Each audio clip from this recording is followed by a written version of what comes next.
جو بھی حال اللہ کی طرف سے آتا ہے وہ حال دو دھاری تلوار ہوتا ہے. اسی حال سے لوگ ہدایت کی طرف آتے ہیں، اسی حال سے لوگ گمراہی کی طرف جاتے ہیں. کفار مشرکین اسی حال سے ہلاکت کی طرف جاتے ہیں اور مومن اسی حال سے ہدایت کی طرف آ جاتا ہے. یہ نہیں کہ کافر پر حال الگ آئے مومن پر الگ آئے. اللہ ایک حال لائیں گے سب کے لیے، اللہ ایک حال لائیں گے سب کے لیے. خندق میں ہوا لے آئے، خندق میں ہوا لے آئے، جو ہوا سارے دشمنوں کے خیمے اکھاڑ رہی تھی، اور جو ہوا ان کی دیگوں کو الٹ رہی تھی، اور جو ہوا مٹی کو جمع کر کر کے ان کے سارے سامان اور کجاوے اور ان کے سارے ہتھیار اور ان کے سارے نظام کو مٹی کے نیچے دبا رہی تھی، وہی ہوا صحابہ کرام کو اسی رات میں میٹھی نیند سلا رہی تھی. ایک ہی ہوا ہے لیکن ان کے لیے شر، ان کے لیے خیر. اس زمانے میں مسلمان اس لیے پریشان ہے، وہ یہ سمجھتا ہے کہ جو بھی حال آیا ہے وہ مسلمان اور غیر مسلم سب کے لیے برابر آیا ہے. بس یہ سب سے بڑی غلطی ہے. یہاں آ کے مسلمان وہ مایوس ہو جائے گا اور وہ اس حال سے بچنے کے لیے ہر وہ حرکت کر بیٹھے گا جو حرکت غیر کریں گے اللہ کے عذاب سے بچنے کے لیے. میری بات توجہ چاہتی ہے. میں نے عرض کیا اللہ رب العزت کافر اور مسلمان کے لیے حال الگ الگ نہیں لائیں گے، ایک ہی حال ہوگا. بیماری کی شکل میں، طوفانوں کی شکل میں، سیلابوں کی شکل میں، مقدمات کی شکل میں، مختلف قسم کے ٹیکس، مختلف قسم کی دقتیں کمانے کے نقشوں میں اللہ تعالیٰ ایک ہی حال لائیں گے. اسی حال سے مومن کو نوازیں گے اور اسی حال سے کافر کو تباہ کریں گے. ایک ہی حال ہوگا. ان حالات میں مومن تو اطمینان کی طرف جاتا ہے، کیونکہ ایسے حالات مومن کے لیے عبرت کا سبب بن جاتے ہیں. مومن کے لیے عبرت کا سبب، وہ تو حالات سے توبہ کی طرف آ جاتا ہے. مومن حالات سے توبہ کی طرف آ جاتا ہے، برے حالات سے مومن توبہ کی طرف آتا ہے، اور اچھے حالات سے مومن عبادت اور شکر کی طرف آتا ہے. ہمیشہ یاد رکھو، جب مومن کے اوپر حالات فراخی کے، صحت کے، خوشیوں کے اور نعمتوں کے آئیں تو مومن کو چاہیے کہ وہ شکر کی کیفیت کو عبادت کے ذریعے سے بڑھا دے، شکر کی کیفیت کو عبادت کے ذریعے سے بڑھا دے. اور جب مومن پر حالات آئیں، بیماریوں کے حالات آئیں، مختلف قسم کی وباؤں کے اور حالات آئیں، تو ایسے موقع پر سب سے پہلے مومن کو یہ چاہیے کہ وہ ان حالات سے پہلے عبرت لے، ان حالات سے عبرت لے. یعنی ایک ہی میدان میں دونوں ہیں، اللہ کو ماننے والے بھی نہ ماننے والے بھی. ایک ہی میدان میں یہ نہیں کہ ان کا علاقہ الگ ہے، ان کا علاقہ الگ ہے، ان کا میدان الگ، ان کا میدان الگ، ایسا نہیں. ایک ہی میدان میں اللہ کو ماننے والے نہ ماننے والے دونوں ہیں. ایک ہی میدان میں اللہ کو ماننے والے نہ ماننے والے دونوں ہیں. جو حال آیا ہے اس حال کو ہٹانے کے لیے مومن کیا کرتا ہے، کافر کیا کرتا ہے، ان دونوں کے اس حال کے آنے کے سبب کو سوچنا دونوں کا الگ الگ مختلف ہے. حال ایک ہی ہے، دونوں کی سوچ مختلف ہے، دونوں کی سوچ مختلف ہے. کافر تو یہ کہہ کر حالات کو برداشت کرے گا کہ دنیا تو حالات کی جگہ ہے اور یہاں تو اچھے برے ہر طرح کے حالات آتے ہیں.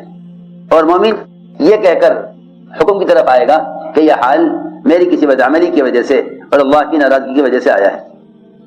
آپ دیکھیں گے میدانوں میں جب حالات آتے تھے اور ہزیمت ہوتی تھی، احد کے میدان میں صحابہ کے پاؤں اکھڑ گئے، احد کے میدان میں صحابہ کے پاؤں اکھڑ گئے. کفر اس شکل سے آیا، کفر اس شکل سے آیا کہ صحابہ کے پاؤں میدان سے اکھڑ گئے اور سارے صحابہ تتر بتر ہو گئے، جو اس وقت مسلمانوں کا حال ہے.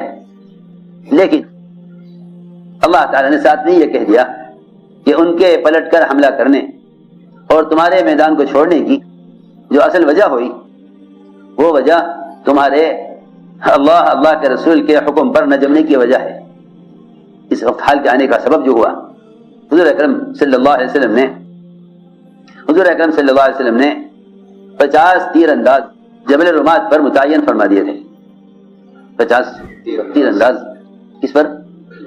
جبل رمات، وہ ایک پہاڑی ہے، اس پر آپ نے 50 تیر انداز، ان پر ایک امیر متعین کیا. اس لیے کہ کوئی بھی جماعت بنتی تھی تو وہ امیر کے بغیر نہیں بنتی تھی. کوئی بھی کام دیا جاتا تھا کسی جماعت کو تو اس پر لازم تھا کہ اس پر ایک امیر متعین کیا جائے. یوں نہیں مل جل کے کام کر لو، نہیں، اس پر ایک امیر متعین کیا جاتا تھا. عبداللہ بن جبیر کو، دھیان سے بات سننا خوب، عبداللہ بن جبیر کو آپ نے ان 50 تیر اندازوں کا امیر متعین کر دیا. اور آپ نے یہ فرمایا کہ دیکھو، اگر میدان ہمارے ہاتھ سے نکل جائے اور کفار غالب آ جائیں اور ہماری لاشیں میدان میں پڑی ہوئی ہوں، ہماری لاشیں میدان میں پڑی ہوئی ہوں، اور آسمان سے چیل و کبے اتر کر ہماری لاشوں سے گوشت نوچ کر کھا رہے ہوں، تب بھی تم یہاں سے مت ہٹنا، ہماری بات بہت توجہ سے سننی پڑے گی۔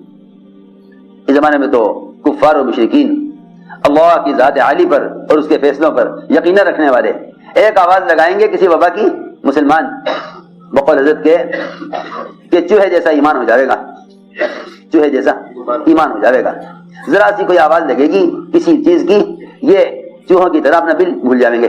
حضرت فرماتے تھے جب مسلمان کا ایمان کمزور ہوتے ہوتے اس حد کو پہنچ جاتا ہے کہ اگر بلی ذرا سے میاؤں کہہ دے تو وہ چوہے جو اطمینان سے کھایا پی رہے ہوتے ہیں وہ بلی کی شکل دیکھ کر اپنا بل بھول جاتے ہیں، اپنا بل بھول جاتے ہیں کہ ہمارا سوراخ کدھر ہے اور ہمارا بل کہاں ہے جہاں سے ہم نکل کر آئے تھے۔ بلی کی دہشت سے چوہا اپنا بل بھول جاتا ہے۔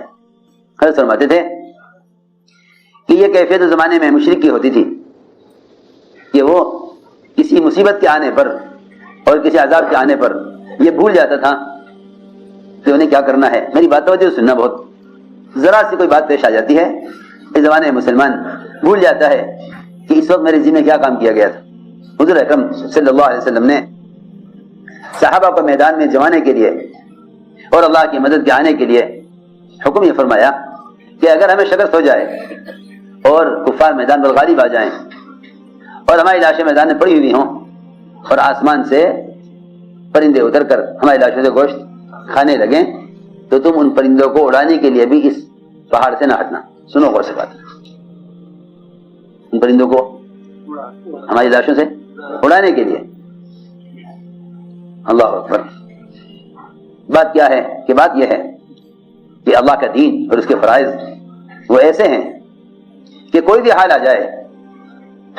جائے لیکن تم اللہ کے رسول کے حکم پر جمے رہنا، اللہ کے رسول کے حکم پر جمے رہنا۔ صلاۃ خوف اس لیے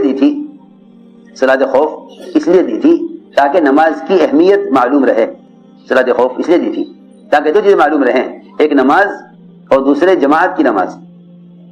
صلاۃ خوف اس لیے دی تھی کہ تاکہ دو چیزیں کی اہمیت باقی رہے کہ دشمن مقابلے پر ہے، ایسے موقع پر نماز سے کیا کریں، کیا افرادی پڑھ لیں؟ میں نے شروع سے ایک بات عرض کر رہا ہوں کہ اللہ تعالیٰ کے ایک حال آتا ہے، اللہ تعالیٰ اس حال کے آنے پر مسلمان کی اطاعت کا امتحان لیتے ہیں کہ یہ حال میں عمل پر کتنا جمنے والا ہے۔ میں نے عرض کیا کہ صلاۃ خوف یہ نہیں کہا گیا کہ اس وقت تم دشمن کے مقابلے پر ہو، ہم اس وقت کے لیے تمہاری لیے نماز جماعت کی نماز کو معاف کر دیتے ہیں کیونکہ اس وقت دشمن مقابلے پر ہے۔ وہ دشمن وبا کی شکل میں ہو، وہ دشمن ہتھیاروں کی شکل میں ہو، وہ دشمن حملہ آور ہو، کسی بھی شکل میں ہو، کوئی بھی رکاوٹ اور کوئی بھی معنی پیش آ جائے اللہ کے فریضے کے ادا کرنے میں کسی بھی شکل میں نے عرض کیا کہ صلاۃ خوف دو چیزوں کی اہمیت کو بتانے کے لیے ہے۔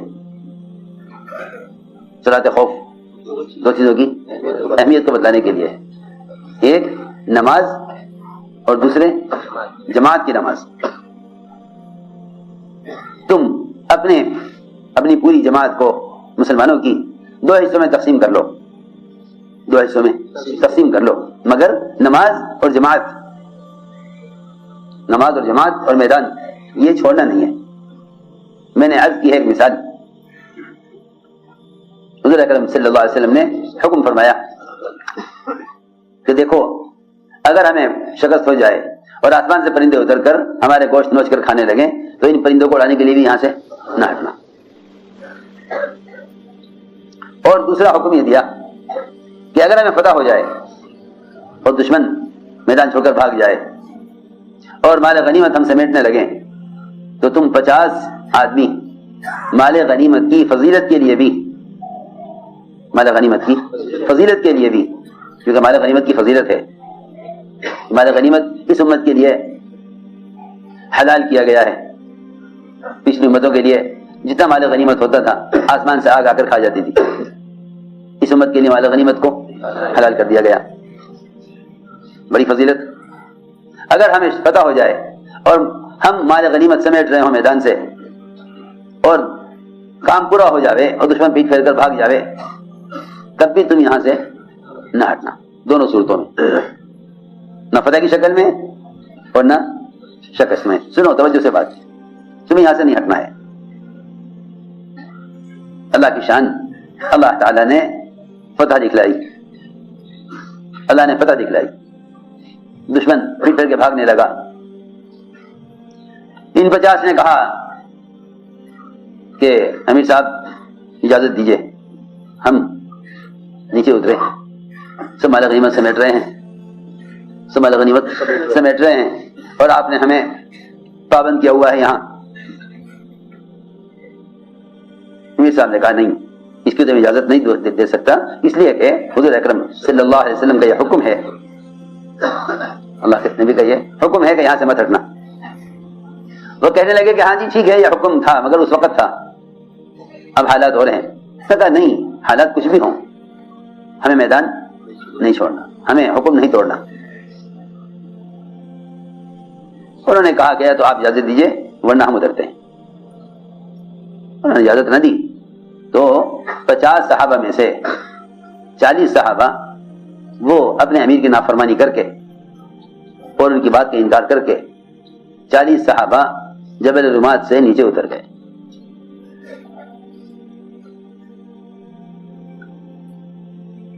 ادھر سے حضرت خالد نے پلٹ کر حملہ کیا۔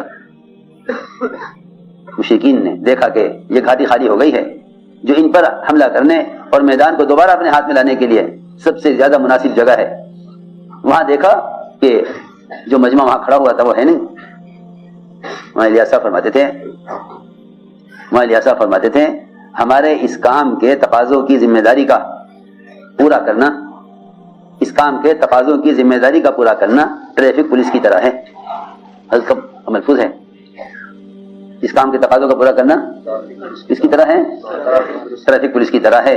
اگر یہ چوراہا چھوڑ کر چلا گیا، اگر یہ چوراہا چھوڑ کر چلا گیا اور گاڑیاں ٹکرائیں آپس میں اور جام لگے، کیا لگے ہوتے ہیں نا جام، لوگ پیچھے بیٹھے بیٹھے پوچھتے ہیں گاڑیوں میں کہ کیا بات ہے بھائی، یہ چوراہے پر پولیس والا نہیں ہے کوئی؟ ہاں کیوں بھائی جام لگتے ہیں گھنٹوں گھنٹوں، جی ہاں 6 گھنٹے 8 گھنٹے کے جام۔ کیوں؟ اس لیے کہ جب کوئی روکنے والا اور کوئی رہبری کرنے والا نہیں رہے گا، جب کوئی روکنے والا نہیں رہے گا تو ہر ایک اپنی مرضی سے چلے گا، ہر ایک اپنی مرضی سے چلے گا۔ تو فرماتے تھے حضرت کہ جتنے بھی شعبے ہیں دین اور دنیا کے، وہ آپس میں ٹکرائیں گے ہی جب یہ اپنی ڈیوٹی اور اپنی ذمہ داری سے ہٹ جائیں گے، تو سارے شعبے آپس میں ٹکرائیں گے، سارے شعبے آپس میں ٹکرائیں گے۔ حضور اکرم صلی اللہ علیہ وسلم کی ہدایات پر عمل نہ ہوا اور یہ ان میں سے 40 صحابہ نیچے اتر گئے۔ ادھر سے خالد نے آگے حملہ کیا، جو 10 باقی رہ گئے تھے اوپر جو اطاعت پر تھے وہ شہید کیے گئے۔